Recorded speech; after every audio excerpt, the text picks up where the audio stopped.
दलित होने का भुगतान दर्शन सोलंकी को अपनी मौत से चुकाना पड़ा। जी हाँ, आपने बिल्कुल सही सुना।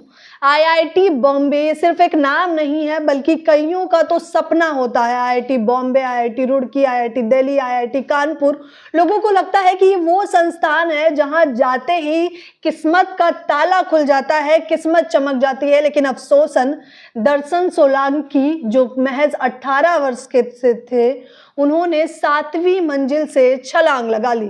आखिरकार ऐसा क्या हुआ, आपको बताऊंगी मैं इस खबर में। मैं चाहूंगी कि एक बार आप सोच समझ के देखिए कि आखिरकार जो मैंने पहले शब्द यूज करे थे कि अनुसूचित जाति की वजह से दर्शन सोलंकी ने आत्महत्या कर ली। हालांकि परिवार का कहना है कि आत्महत्या नहीं बल्कि हत्या है।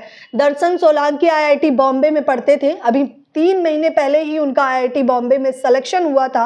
महज 18 वर्ष की उम्र में उन्होंने आईआईटी बॉम्बे को प्राप्त कर लिया था। वहां अच्छे से पढ़ते थे और सिर्फ यही नहीं, रैंक होल्डर भी रहे हैं। लेकिन अफसोसन इन 3 महीनों में आखिरकार ऐसा क्या हो गया कि दर्शन सोलंकी को इस जिंदगी जीने से बेहतर मौत लगी। दरअसल दर्शन सोलंकी की बहन, जिनका नाम है जानवी सोलंकी, और उनके पिता रमेश सोलंकी का कहना है कि उनके साथ भेदभाव किया जाता था। अभी 1 महीने पहले जब दर्शन सोलंकी अपने परिवार आया था, तब उसने अपनी चाची और बहन जानवी सोलंकी को यह बताया कि किस प्रकार से शुरुआती दौर में आईआईटी बॉम्बे में तो सब उसके साथ अच्छे से व्यवहार करते थे, लेकिन एक बार जब कक्षा में सभी की जातियां पूछी गई, जब उसने बताया कि वो एससी जाति से है, तो जिस तरह का भेदभाव न केवल छात्रों द्वारा बल्कि बहन का कहना था कि अध्यापकों द्वारा भी किया गया, संस्थान द्वारा भी किया गया, वो शर्मनाक था। उसको लेकर दर्शन सोलंकी काफी परेशान था, लेकिन अपने परिवार से कहता भी तो क्या कहता कि वो जिस आईआईटी बॉम्बे में शिक्षा प्राप्त करने के लिए गया है, जहां वो अपनी परिवार की किस्मत चमकाने के लिए गया है, वहां भी उसके साथ दुर्व्यवहार किया जाता है।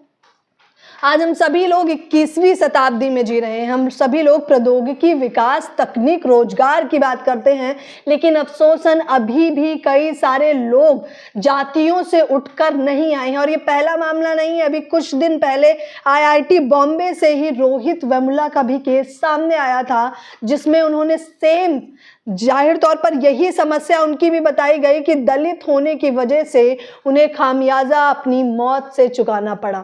ये पहला मामला नहीं है और ये सिर्फ एक संस्थान में ऐसा नहीं होता। अभी भी न जाने कितने स्कूलों, कॉलेजों, आईआईटी बॉम्बे, रुड़की, कानपुर, दिल्ली में ऐसा मामला होता है, लेकिन चुप्पी साध के सभी लोग इस मामले को रफा दफा कर देते हैं। परिवार के लोगों ने भी कई सारे गंभीर आरोप लगाए हैं। परिवार का कहना है कि वो आत्महत्या कर ही नहीं सकता था। 18 साल का दर्शन सोलंकी पढ़ने में बहुत तेज था। इस बात का अंदाजा तो आप इसी से लगा सकते हैं कि जहां लोग 25 साल, 30 साल तक भी आईआईटी बॉम्बे में प्रयास करते रहते हैं, उसने महज 18 साल की उम्र में वहां पर सिलेक्शन ले लिया था और 3 महीने जम के पढ़ाई की। उसके अध्यापक भी तारीफ करते हैं, लेकिन उसके साथ फिर इस प्रकार का दुर्व्यवहार क्यों किया गया? सवाल तो कई खड़े होते हैं। रमेश सोलंकी, जो कि दर्शन सोलंकी के पिता हैं, उनका कहना है कि एक दिन पहले जब उनकी दर्शन सोलंकी से बात हुई थी, तब उनसे बातचीत करते दौरान उन्हें ऐसा बिल्कुल महसूस नहीं हुआ कि वो किसी परेशानी से जूझ रहा है। परिवार वालों का कहना है कि ये आत्महत्या नहीं बल्कि हत्या है, क्योंकि 7वीं मंजिल से, बताया जा रहा है कि 7वीं मंजिल से दर्शन सोलंकी ने छलांग लगा ली। लेकिन परिवार का कहना है कि अगर 7वीं मंजिल से कूदता तो पूरी बॉडी में कई सारे चिथड़े उड़ जाते, कई सारी हड्डियां टूट जाती, लेकिन दर्शन सोलंकी के महज सिर पर ही चोट क्यों लगी? ये तो वही बात है कि सोची समझी साजिश के तहत या तो किसी ने उसे धक्का दिया या तो किसी ने उसे मारा है, ऐसा परिवार का कहना है। और सिर्फ यही नहीं, परिवार का ये भी कहना है कि दर्शन सोलंकी के साथ ये दुर्व्यवहार की कंप्लेन भी की गई थी। बावजूद इसके प्रौद्योगिकी संस्थान, जो भारतीय प्रौद्योगिकी संस्थान है बॉम्बे का, उसने कोई भी कार्यवाही नहीं की। चुप्पी साध के वो इस मामले को रफा दफा करते रहे और इसका खामियाजा दर्शन सोलंकी को अपनी मौत से चुकाना पड़ा। आपको बताना चाहूंगी कि अनुसूचित जाति होने का भुगतान ये केवल एक मामला नहीं है। मामले पढ़ने बैठूंगी तो शायद सुबह से शाम हो जाएगी, फिर भी ऐसे मामले शांत नहीं हो रहे। हालांकि अंबेडकर संस्था ने ये गंभीर आरोप को जब सुना तो उन्होंने बॉम्बे आईआईटी बॉम्बे पर जो है सख्त से सख्त एक्शन लेने का काम भी किया, लेकिन आईआईटी बॉम्बे ने कहा कि ये उनका एक ऐसा संस्थान है जहां लोगों को समानता का अधिकार दिया जाता है, मात्र शिक्षा दी जाती है। इस प्रकार की किन्हीं भी टिप्पणियों को वो बर्दाश्त नहीं करेंगे और सारी की सारी अनुसूचित जाति वाली टिप्पणियों को उन्होंने दरखास्त कर दिया। लेकिन परिवार यहाँ रुकने का नाम नहीं ले रहा। उनका कहना है कि ये आत्महत्या हो ही नहीं सकती। एक माँ से पूछिए जिसने अपने बेटे को इस उम्र में खो दिया, एक परिवार से पूछिए। दर्शन सोलंकी गुजरात के अहमदाबाद का रहने वाला था, उसने वहीं से शिक्षा प्राप्त करी। आईआईटी बॉम्बे कितने न जाने कितने ही सपने लेकर वो गया था और वो सपने महज कुछ सेकंड, कुछ चंद मिनटों में चकनाचूर हो गए क्योंकि किसी ने भी उसकी सुनवाई नहीं करी।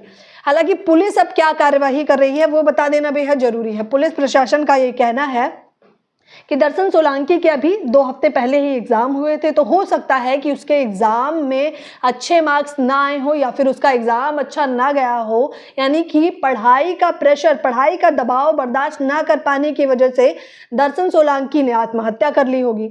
लेकिन जरा उनसे ये सवाल तो किया जाए कि पोस्टमार्टम की रिपोर्ट से हटकर आप ये बताइए, जो मानसिक तनाव उसे दिया गया, अनुसूचित जाति होने का भुगतान जो उसने किया, उसके लिए जिम्मेदार कौन है? इस मामले में अब कोई नहीं बोलेगा क्योंकि सभी के सभी जो बड़े लोग हैं वो ऊंचे पद पर बैठे हैं, चुप्पी साध के बैठे हैं। उन्हें पता है सही और गलत क्या है, बावजूद इसके वो कुछ नहीं बोलेंगे।